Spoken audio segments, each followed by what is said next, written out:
with something new, well, not necessarily new, since turning canon characters into OCs has been around since forever. It's just not been talked about a lot or even explained the same way, since it could classify as an AU or rewrite or adopting, or what I just recently learned is the in-name only trope. And to be honest, it could be all of that, since they all do play a part in how you recreate the character, which if you've seen or heard the meme of loving a character so much they become your OC, then this is a very easy thing to do, because like if you've ever imagined them in different situations or storylines, then you're pretty much on your way to making them into an OC that goes beyond the source material. And really how that works is up to you, but for this video I'm gonna explain how I do it, because that's the only way I know how to do it, and I tend to do my best to completely remove the character from their canon world and make them fit in a whole new one, aka doing kind of like a 50-50 of canon info, like personality and background details, and then mixing in my own personal ideas as well. Since Chaz is my favorite character and design from Helluva, I decided to use him as my example. So I usually start with the character's personality, since 9 times out of 10 I will make them a bit more like me or lean more to my taste, and since Chaz has only been in 1 episode and there's no way he's coming back due to his death, it makes it easier to fill in some gaps. So I took the parts of his personality I liked, which were his cowardice, his sense of humor, and his witty attitude, and mixed in other things that now make him more my OC, like his love for food, being weirdly polite, and random moments of high intelligence, which is now more so to fit in line with the story/world building.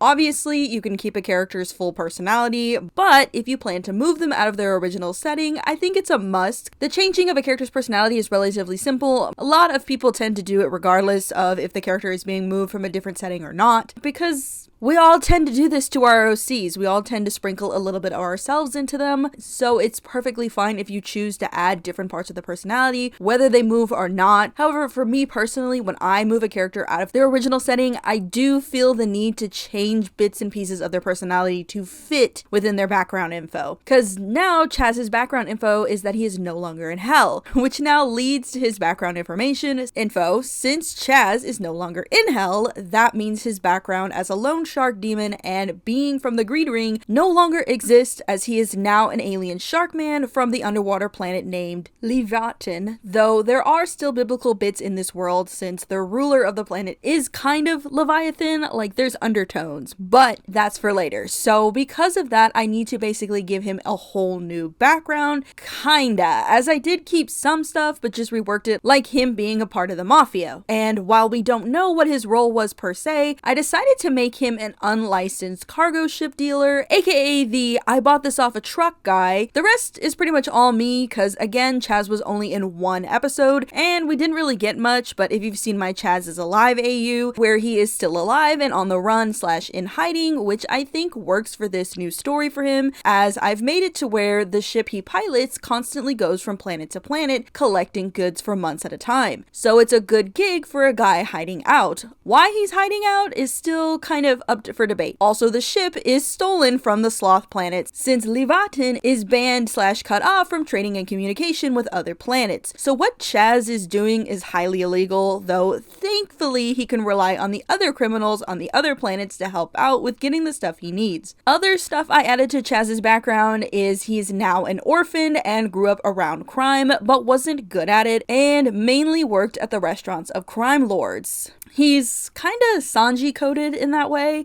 He also still loves music and has a weird collection of music from all over, and also secretly loves the music seahorse type creatures make. I also did make him less horny.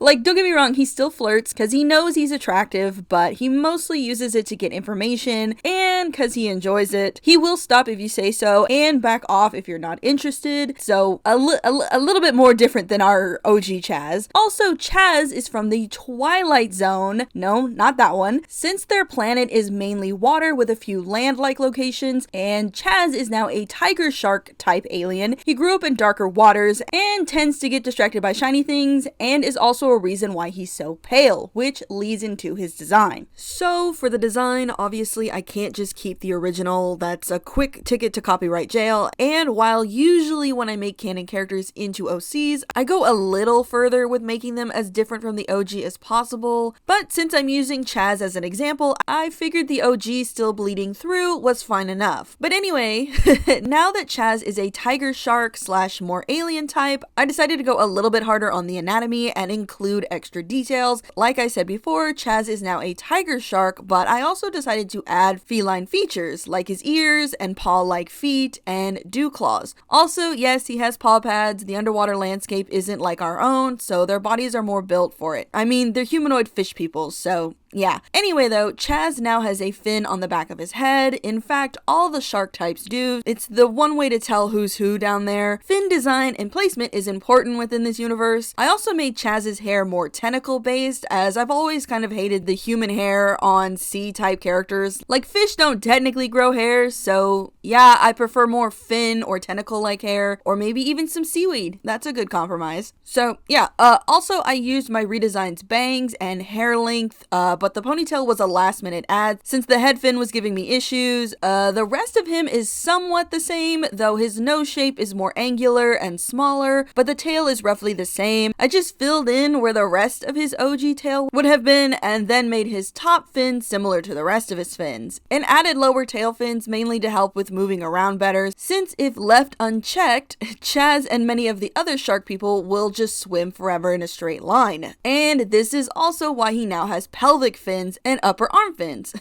As for his skin pattern, it's also roughly the same, just simplified.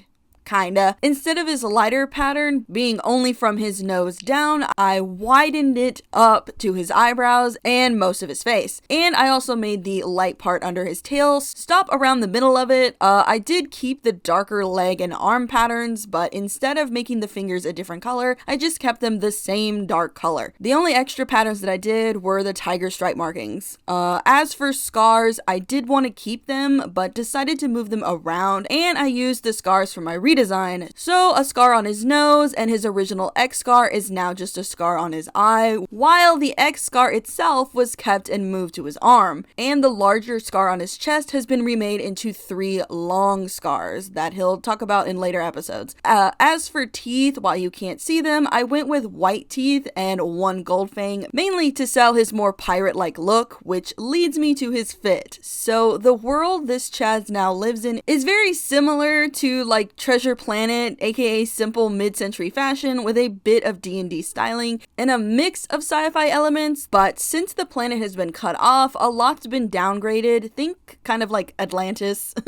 Only a few cities still have access to higher tech and its fashion. The only thing high-tech Chaz even has is the phone he uses for his deals and drop-offs. However, though, Chaz's outfit is actually high quality than most, with his cropped shoulder sleeve vest coat that has a leather hem on the shoulders and is made out of a dark blue slanted vertical pattern and gold buttons to keep it tight, and a cropped undershirt with 0 stains or tears, and matching Hakama inspired pants, I probably said that wrong, held up with ship rope that also holds his spice jar. The final accessories are his arm sleeves and fingerless gloves. Most gloves are made fingerless, or well, no finger, due to a lot of fish people having webbed hands, and the slip-on leg protectors. There's no real reason for him to wear them now, but it's mainly to protect him from the rough coral floor. Oh, and his bandana, which I didn't plan on giving him, but figured it made a good replacement for his original fedora. As for color, yeah, I kind of kept the OG colors, but made them brighter and more blue tinted than green, but also made his original mint highlight color neon green as a small nod to his OG self and the greed ring. The only real difference in the colors is now the scars are darker instead of lighter. I know scars typically heal lighter, I should know, I have a lot of them, and fish scars also heal lighter, but since he's not from our world and his inner eye is a darker color, I figured his scars and blood could be the same color. And that is about all, other than his inventory, which is just a fun way to show parts of his personality and what will come in handy later, like his kitchen knives and pan along with playing cards, as the long flights can get boring, his phone, and his lighter he picked up on his travels. He's gotten pretty spoiled to cooked food. And that's about it. Sorry if this isn't super helpful. There's not really a cut and dry rule book or really a way to go wrong wrong. Well, there is a way, which is basically just taking the character and recoloring them and saying they're yours.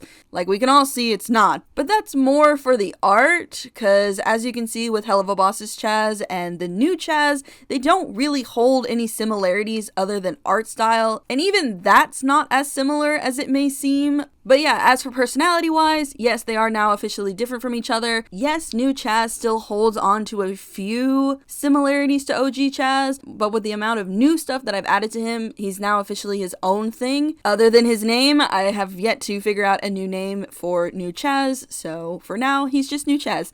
But yeah, this is pretty much how I like to take a canon character and make it my own, mainly taking the parts I like about the character and Frankensteining the rest of their character together. And I find if you put them in different worlds or time periods, it really helps establish how they're going to fit in the new world and story you've made for them. I mean, obviously you could probably keep them in the same world and have an AU or a rewrite situation, that's perfectly fine as well. They just wouldn't 100% be classified as an OC because they're still attached to their source material, and people are gonna people and point that out, so yeah. But the same also goes for already existing OCs as well, like BB.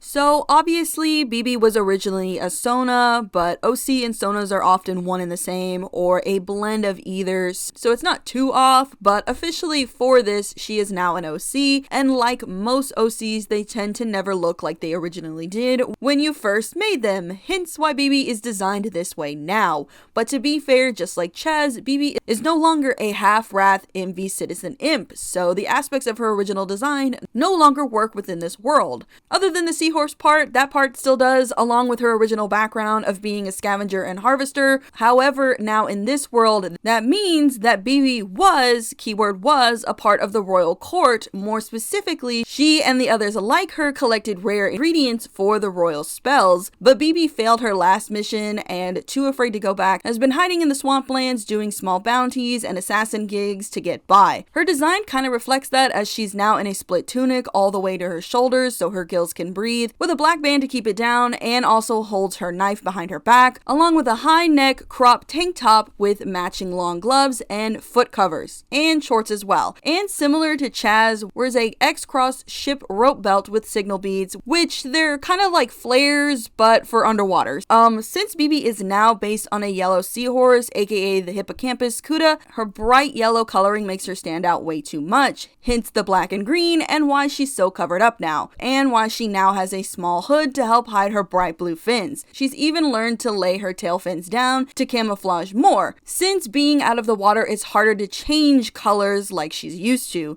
so improvising has become her new skills on land. As for her overall anatomy, again to fit within this world, she's now more built for the environment, though I did add more horse elements by giving her fins on her head to look like horse ears, and more hoof-like feet, and mane-like fin hair.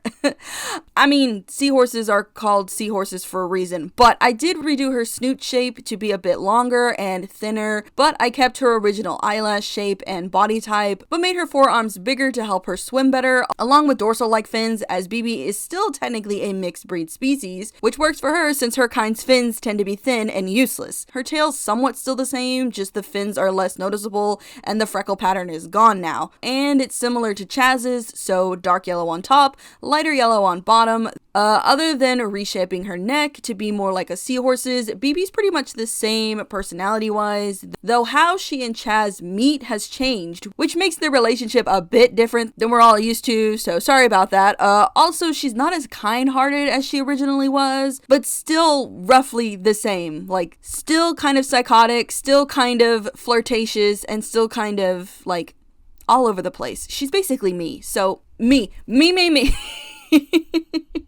And though this isn't super helpful since it's more about the story than the actual characters, I still feel showing them might inspire or give some kind of example, because I made a few story beats of BB and Chaz's travels around the galaxy. The main idea of the story was that BB is the mainish character, or well, we start off following her as she's tracking down a target, and right as she's about to get him, Chaz's ship lands on top of the guy, killing him, which BB's client wanted him alive, so yeah. Chaz does apologize, but says he can't help where his ship lands and tries to finish what he's there for, but BB keeps trying to stop him and threaten him, but notices the stuff he's dropping off isn't from their planet, and basically implies she's a part of the Harvester Force and it would be a shame if he was turned in, to which Chaz begs for her not to do that, and she says if he can get her some stuff from a few planets, she'll let it slide. Chaz agrees a little bit too quickly, secretly knowing he'll be gone so long that even if she does tell, no one will find him, and thinks he's gotten away with it, only to not realize BB snuck onto the ship the next day, which is how we learn Chaz doesn't really pilot the ship or has control on where it goes or how fast it goes. Plus, when they do arrive to a planet, it'll take them weeks to get the stuff that they need in order to leave the planet, so they're basically stuck together.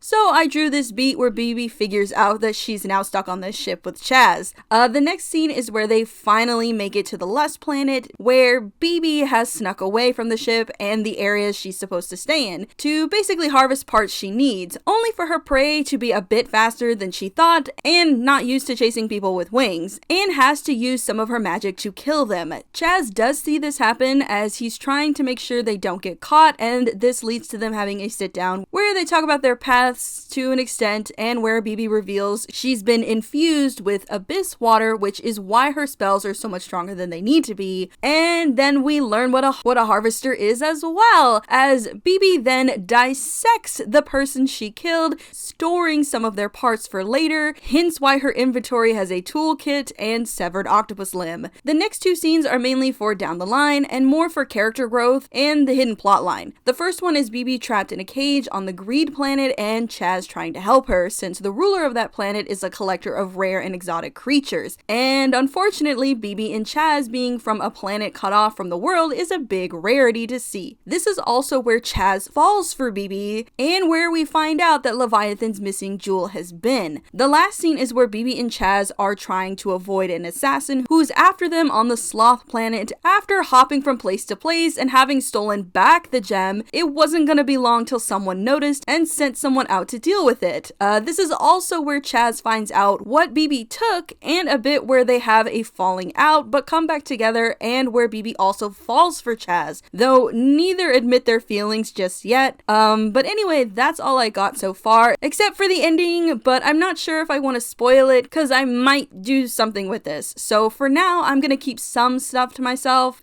But anyway though, I hope this was helpful in some way. I know this video isn't very educational or clear cut, because honestly, I'm better at showing than explaining technical stuff unless it's fashion and world building. But yeah, hope this was okay and made sense in some way. Anyway though, next video will either be Musa or Ladybug, haven't decided yet, or maybe a quick rant about the Winx Club trailer, cause wow, what a thing that was. But yeah, I'll keep y'all posted along with the announcement video. Also, we have 2 new members to scream at today, Panda Bear and Sparks the Wererin Prince. Sorry if I said that wrong. Welcome to the madness. Also, thank you 4'10", Jungle Bat 2139, and Queen of Smiles 98 for the super thanks on my Lucifer redesign video. Y'all should watch that, by the way. I hear it's really good. Onto the wall of teeth you go.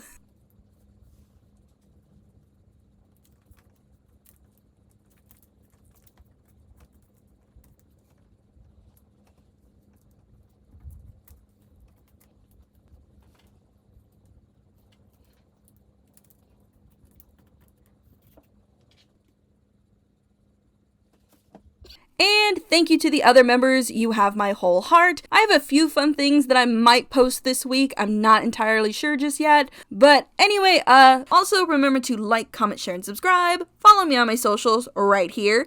And if possible, hit that join button or super to join the Board of Teeth. It really helps out the channel and me. I hope you all have a super fantastic day, and I'll see you in the next one.